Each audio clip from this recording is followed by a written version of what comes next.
Hi y'all, welcome back to the garden. Today we're going to be taking care of some big leaf hydrangeas in the garden. If you watched my pruning video on hydrangeas a few weeks ago, you know I was going to give it a little time before I start pruning on any of these. But we've had warm enough weather that I'm not noticing any growth on the existing stems. So it seems like most of the big leaf hydrangeas had complete winter dieback, which is pretty common here. This was their first year. Maybe they'll do better in future years. But I do have a couple blooms already, or buds showing anyway, and I'm going to go over those varieties with you right quick. But we're going to be cutting these back today. I'm going to be treating them with some chelated iron, 𝗍𝗓𝗍𝗓 iron, some aluminum sulfate if I can find some, and then some sulfur that I was able to find, and I'm going to give you the source to where I got that in case you need any in bulk for a better price. My second priority is to get out here, since we had rain literally all day yesterday, and weed. I am so surprised at how quickly the garden is waking up this year. Like, I already have perennials blooming that would be blooming seemingly much later, and maybe some of these are newer varieties to me and I got them planted as plugs so they didn't bloom at the time they normally would anyway. But there are a lot of bigger weeds in here, some dandelions and some other things. The Heuchera River looks pretty good. I had a few that I lost here and there, so I'll have to see if I can find any locally. Mostly everything is filled in pretty good, but there are a gap kind of right here, which I might be able to put a different perennial there, but I think I'd like to continue the theme of the Heuchera River. The magnolia looks rough from winter. You can see there's a lot of damage on the leaves, but there are some buds for blooms, and it's getting a slow start and putting on some new growth. So I might come through and pull off some of the worst looking leaves and let those regrow. But I've got salvias already blooming. Phlox is quickly on its way. I love this birch leaf spirea here by Proven Winners. This is the best looking one I've ever seen. I had one in my last garden and it stayed in a container for a while, and probably didn't get enough water since it was not a self-watering container. And it never looked this great, but I love this nice light chartreuse foliage right next to these Proven Winners sedums. This is back in black. And then we have some dark astilbe over here. Here's some more of that. I was originally talking to you last year about moving some of these around and digging them up because they're kind of, some of them died out when I planted them last year, but I think I might plant a rose here instead because it's kind of a good placement that's close enough to stop and smell the roses. And lots of nice stuff. I think you may have missed, or I may have shown you the lilac blooming. But it's, with all the rain, it's kind of out now, so I need to come back and trim that up too. Probably will not get to that today, but things are waking up so nicely. All right, back to big leaf hydrangeas. I just wanted to provide a quick update on the front garden bed because things change so quickly this time of year.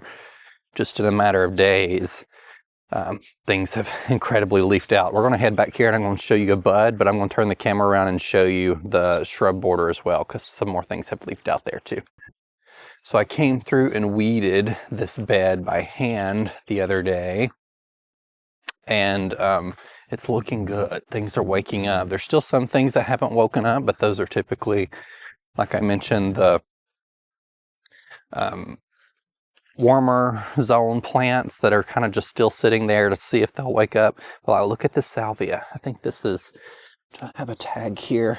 This is Pink Profusion by Proven Winners and Walter's Gardens. It's, I got these last year and planted them in the fall back here. There's only a few perennials in this back bed, and I used them to kind of fill space. They're already blooming, and look how stunning those are.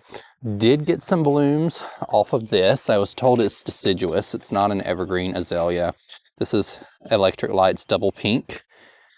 But aren't those pretty? They may be small this first year. This is, of course, a first year shrub. Been planted 6 to 7 months. So not a serious long length of time, but I do love that pink color. And if it gets bigger, this can get pretty big. It says 6 to 7 foot tall, 4 to 5 foot wide. Of course, I could probably and will have to manage that a little bit by pruning so it's not obnoxiously huge here, but all the other stuff is looking good too. I did want to update you on the rhododendron while we were back here too. I did finally get some blooms. Not a whole lot of them, and they're not super beautiful this year, but there were like 2 or 3. The rain kind of beat some of them down. And so there might be some of these others that might open up over the next couple weeks, but I don't know. They're just a weird weather year and a worse than usual winter. So did not get a ton of those. All right, we're back here at the 𝗧𝗦𝗧𝗦 garden, and looks like I left, dang it, left my pruners out here for the rain all day yesterday.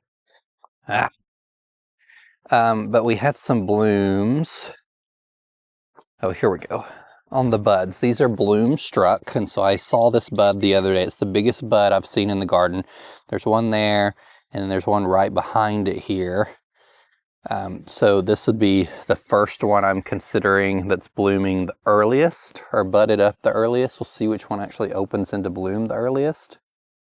But although we had quite a bit of dieback over winter on the big leaf hydrangeas, they're so resilient and they come back from the base. And so that's why it's important to pick reblooming varieties, as I mentioned. So a couple things about big leaf hydrangeas I've mentioned in other videos.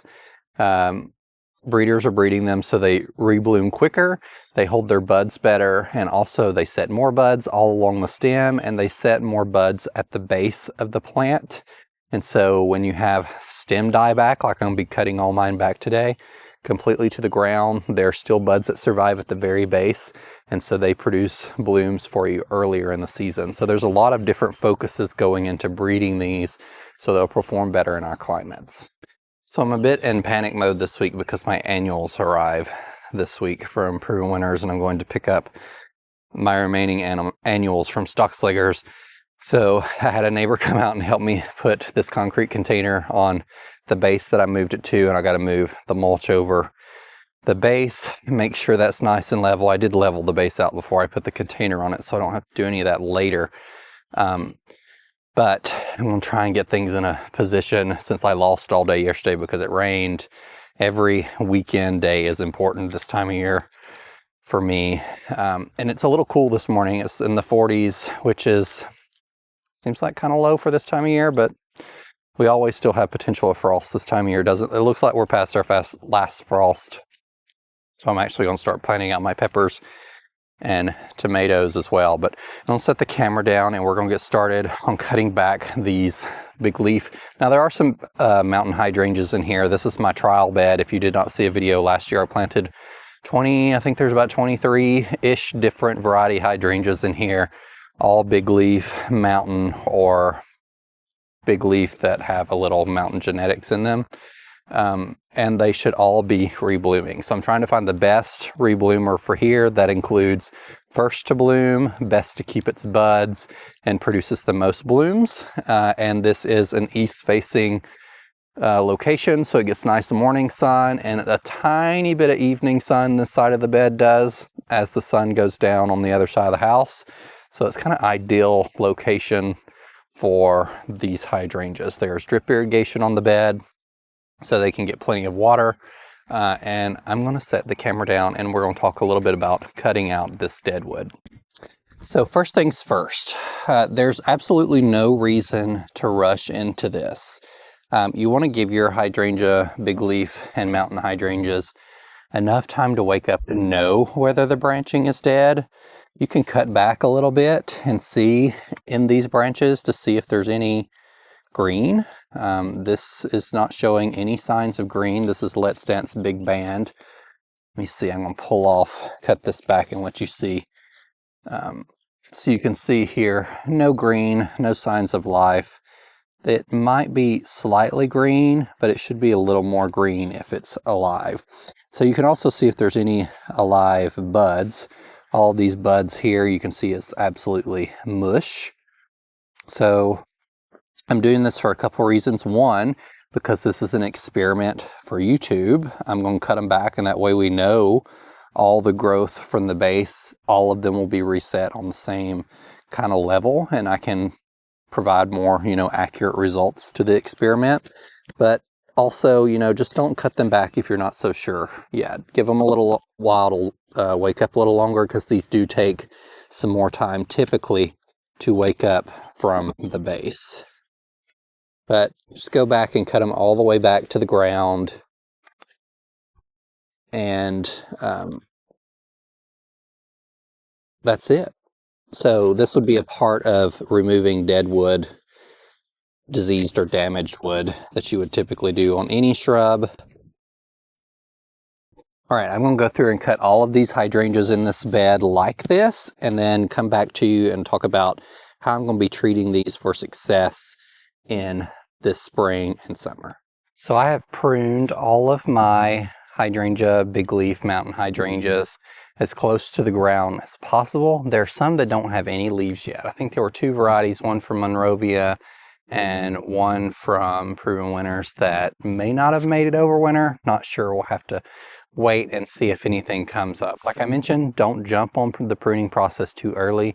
You could still wait a couple weeks to see if anything kind of leafs out from those stems. But if the buds died, they may not produce leaves, or definitely not blooms on that stem, so it's worth cutting them back. So let's talk a little bit about nutrition, some issues I faced in this garden last year, and some curatives that will talk about how these things work and interact with the soil. So I am a big lover of blue hydrangea blooms. Here in Southwest Ohio, our soil pH tends to be a little bit higher. We also have hard water, which tends to be a higher pH as well, and those combinations lead to not being able to have blue Hydrangea macrophylla or mountain blooms. Now, pH is not the only end all of having blue hydrangea blooms. You've also got to have a presence of aluminum in the soil. So a lot of your supplements that you'll find on the market, let's talk about a couple of them. This is one I picked up last year. It's just fast-acting sulfur, and on here it says sulfur adds essential elements back into the soil, lowering the pH level to help make nutrients more available to the plants. That is true, but you'll notice on here that there's a blue hydrangea bloom. The only thing in this is calcium and sulfur. There's no aluminum. So if you have actually an aluminum deficiency in your soil, then these are not going to turn your hydrangeas blue. Now, not all hydrangeas turn blue. It's based on the genetics. Some hydrangea macrophyllas are actually white. Some turn purple. Another thing that's very popular I see used online, soil acidifier. I've used this for years without a whole lot of effects, and that's primarily because of our higher pH soil. So it does lower the pH, but it doesn't contain any aluminum. So if you have an aluminum deficiency in your soil, this isn't going to give you blue hydrangea blooms, even though it says turns hydrangeas blue. So just so you know.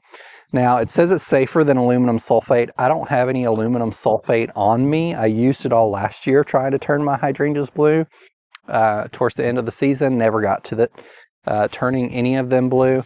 Aluminum sulfate is probably best if you have like a higher pH soil and you have a nutrient, an aluminum deficiency, because it's got sulfur and aluminum in it, and it will lower the pH of the soil, provide that aluminum that hydrangeas need to turn blue. Now, there's also some inorganic options. Jack's Hydrangea Blue, which I was testing at the end of the year last year. I do think it was helping, but the thing about applying these supplements is they have to be applied when the hydrangeas are forming buds, because that's the most critical stage of turning the hydrangea blooms blue. And towards the end of the year, it wasn't very helpful. I was kind of using it as a supplement to kind of reduce the soil pH. But it does have, if you read on here, if you look at the guaranteed analysis, aluminum's not listed on there, but it says right here in small print, also contains non-plant food ingredient 4% aluminum derived from aluminum sulfate. So this has both sulfur and aluminum in it, so it's going to lower your pH and add some sulfur. I'm not going to be adding any of this today because since it's inorganic, it pushes growth really quickly because it's got a high nitrogen number, 733. And I want to give these a little slower start because it's still cooler weather. They're not going to perform super well this early anyway, and giving them a whole lot of nutrition's not going to provide a super amount of benefit. Now, today I'm going to be using two things. I don't think that I have a lack of aluminum in the soil, so that's not going to be my target today. And I'm only going to be using Hollytone and elemental sulfur. So this is Hollytone. I primarily use it up here as my all-purpose fertilizer for everything, since we do have a little higher pH soil. It just kind of makes plants happier, brings it a little more down to neutral, but using Hollytone alone has never allowed me to get blue Hydrangea macrophylla blooms.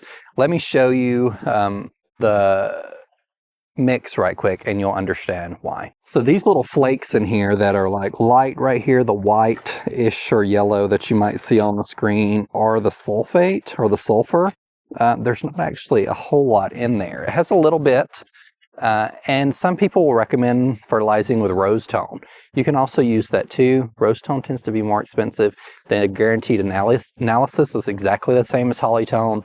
It's made with the same ingredients as Hollytone, but it doesn't contain sulfur. So that's the only difference. Hollytone contains sulfur, rose tone does not. Now, on top of the Hollytone that I'm going to be fertilizing with today, I'm also going to be using actually sulfur. Elemental sulfur. So this is the small bag like I showed you. I looked all winter for a source for elemental sulfur. I'm going to bring it over here so you can see it. And I was able to find it, and see, this is just exactly the same little chips here that were in the Hollytone pretty much. And I was able to find it at Site 1 in a 50-pound bag for $40, which I thought was really reasonable. This little bag right here probably at least cost me $10, and it's 2.5 pounds. So I have this big bag of Tiger. It's called agricultural sulfur. Now, I would not recommend this if it's the first thing you're applying to your hydrangeas. I've been doing this long enough to know that I need a little more oomph to turn my hydrangeas blue. I have put it in this Chapin spreader that I have right here that I love, and I pretty much fertilize everything with. It's almost like a salt and pepper shaker. You can choose the level of release here, and I'm going to sprinkle this not super liberally over the garden bed because I don't want to lower the pH too drastically and cause any issues, but I want to give a little more sulfur to these plants to lower the pH than Hollytone can provide. So I'm going to go through and sprinkle Hollytone around the drip line of the plants. That's kind of, the drip line is kind of where the branches go when it's fully grown. So right now they're all cut down to the ground. Just going to sprinkle around the base a little bit. Give them a little bit of nutrition. I'm going to try and document all of this in a table throughout the season so I can understand what worked for me on my property, and then you can follow along. See, I'm going to try and apply like even amounts. They're not going to be super scientifically even. I'm not measuring out by the cup or anything. It's all going to be visual, but we'll also understand based on how much I applied that should be close enough to even whether some hydrangeas turn bluer than others, because hydrangeas also, my big leaf hydrangeas also depend on their genetics as to whether they'll turn blue or not. Let's Dance Sky Blue, for example, is supposed to be easier to turn blue than some other Hydrangea macrophyllas in Prue Winter's collection. So it may turn blue when others do not, just based on fewer inputs. One more thing, I had an issue with chlorosis on my Hydrangea macrophylla and mountain hydrangeas last year. Chlorosis is when there's typically not a good enough presence of iron in the soil, because iron can be locked up by higher pH. And if your pH of your soil is not low enough, iron becomes unavailable to the plants to take up. And so you'll notice that their leaves turn yellow, they have green veins, that type thing. You can look and see what some of the other symptoms of chlorosis is. Stunted growth, didn't produce any blooms. And because the pH is higher, you have to use a curative for that to bring the pH down. I tried some of those other methods I used last year, soil acidifier, all those things. None of it worked. And so I had to switch to a product called EDDHA iron. And I'm actually running low, so I'm going to have to order some more of this. It's not the cheapest product, but it is a different variety of iron that is more available to the plants, and you water it in. Let's open the thing so you can see it here. It's red, it stains concrete just like any iron would, and it is in a powder form. So you mix it with water. You can also do a foliar spray. I did both last year. But after applying this, within like a week, the leaves start greening up, and then you may have to apply it a couple times throughout the season, and I'm going to do that now. And it's best to apply this as a preventative rather on the back end, because my hydrangeas were so chlorotic last year that I didn't get any blooms off a couple of them, and they just didn't recover in time because I spent too long figuring out what the issue is. So if you expect chlorosis in any of your Hydrangea macrophylla, which they can, it's not like a super common issue, but if you have a higher pH soil, that might be something you experience. This is a variety called Grow More. I'm actually going to order a different variety online. It's all the same thing, but I found a little place to get it a little cheaper for a more quantity, and I'll post a link below in the comments just so you know where I got that from. But I'm also going to be preemptively giving them this today, just so there's iron available, and we hope to have no chlorosis. And I'll probably do that once a month throughout the season. There is a recommendation on here of how often to do it, but I'm going to try and get a schedule, which I'm typically not good at, so I'll have to set a schedule on my phone as to when to do this, just so I have the best hydrangea experience this year as possible. Dogs love hollytone, at least our dogs do, and so you just want to be recognize that because they love to eat it. So I'm just going to sprinkle this in around here. We are still supposed to get rain for the rest of the week, so now's a good time to do it. That way it will soak into the soil. You can also mix it in a little bit by your hands. I have so many things in the garden that I typically just sprinkle it around the drip line, and it works its way in over a couple weeks. I'm using like 1 scoop, so it is pretty even application rate. I'm not just randomly spreading it.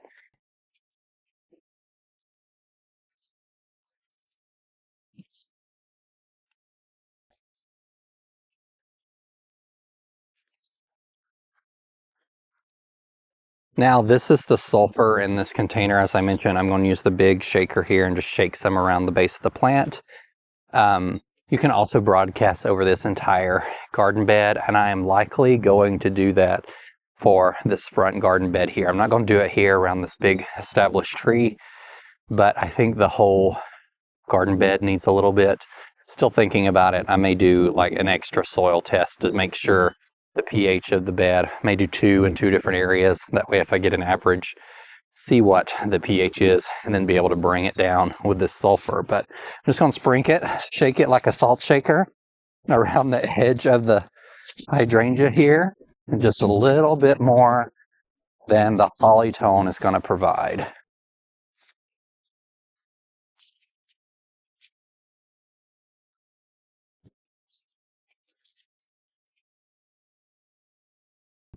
All right, I've still got probably half of this little container left. Yeah, about half. So you can see I didn't use a whole lot there. Do not get drastic with this stuff. It can cause more detriments to your plant because it is pure sulfur other than the clay it's mixed with to form the pellets. So it's not diluted down or anything. 90%, so not pure, but you know, 90% sulfur. And as I mentioned, it's probably not something you want to start with. This is drastic measure time. Start with like aluminum sulfate if you're comfortable with that. You may be able to use soil acidifier and it works for you. I've got some extenuating circumstances, so we're bringing out the big weapons, so to speak, to get blue hydrangea blooms. So started with a little bit at first just to kind of reinforce the sulfur that was in the hollytone. I'll probably wait, see if I get any blooms over the next month and what color those are. If they are pink, then I will probably add more sulfur in like another month or immediately when I see a pink bloom. So I'll start tracking all of this on a spreadsheet. I need to write down all the varieties anyway that I ordered and purchased last year so that I can keep track of them, because I already don't remember what some of these are. It's been, 9 months and winter. So this EDDHA iron I'm going to apply next. This you're supposed to mix with water. Last year, because I have so many things, I was just sprinkling it around the plant. So here's what I'm going to do anyway. I'm going to sprinkle this around the plant because we're going to get some rain anyway. It's going to mix with the soil. So I mentioned it will stain. It is red. Doesn't look red, but when you mix it with water, it turns definitely red, and you want to be careful with it. So this is like a tablespoon. This says to use 1 to 1.5 teaspoons per plant. So I'll probably use this per couple plants, 3 plants maybe. And I'm just going to sprinkle around the root zone like I did for the fertilizer down here.